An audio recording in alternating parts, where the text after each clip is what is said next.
shape or reflect society.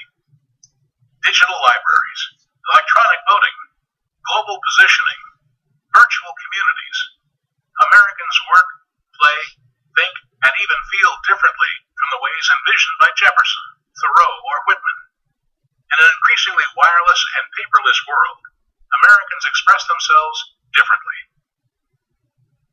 Once the melting pot image, immigrants were expected to become indistinguishable from the mass of other Americans. Now, Americans recognize the value of maintaining and savoring the cultural identities of people who are at the same time American. Our time may not be a new age of anxiety, like the years around World War II or the Cold War, but national and personal security are on the minds of many Americans. Perhaps nothing characterizes contemporary American literature more clearly than the range of its writers. Although fiction continues as a vital imaginative mode, contemporary readers have a strong appetite for reality-based tales and nonfiction. New modes of delivery, made possible by computer technology, enable people to read in new ways. Books, magazines, and newspapers can be read on computer screens or on electronic readers. American writers continue to explore the fundamental themes that literature has always addressed, such as identity, truth and illusion, success, and family. What is the relationship between place and literature? Of course, Americans still write about ordinary places, cities and towns, homes and schools, streets and malls. Readers find recognizable and realistic life in the works of such writers as John Updike, Ann Tyler, Richard Russo, Edward P. Jones, and Annie Proulx. Literature that is concerned with the environment carries a warning. It emphasizes the relationship of humans to the natural world and tackles such topics as pollution, global warming, ecoterrorism, and species extinction. Technology that has made communication faster and easier has altered the limitations of physical space and place. Fictional characters frequently communicate by cell phone, and email is a common plot device. Authors now use websites to explain, expand, and discuss their works with their audiences. Readers meet online to discuss books and authors, sharing ideas and opinions. Electronic media have centered themselves in the cultural mainstream, sometimes overshadowing traditional literary sources.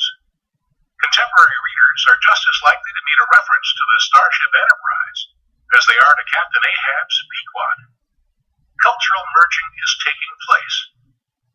In 2007, MTVU, part of the popular MTV network, chose the renowned postmodern poet John Ashbery to be its first poet laureate.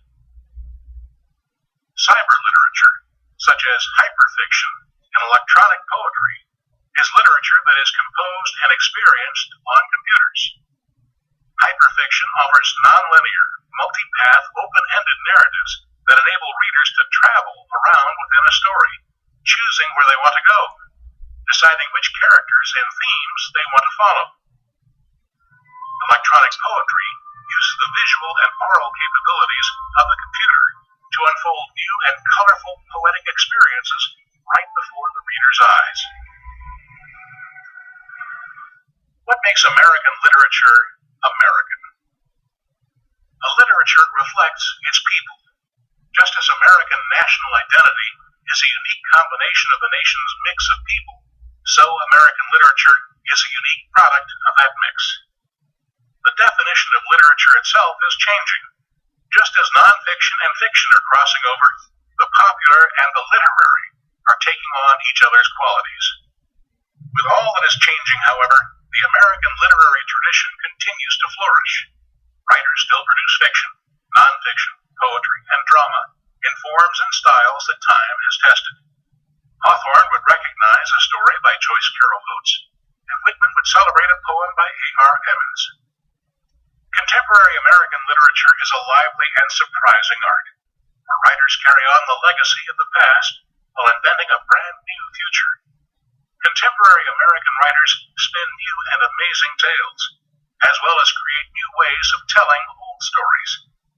Contemporary American poets provide the verbal soundtrack that will accompany us through the 21st century.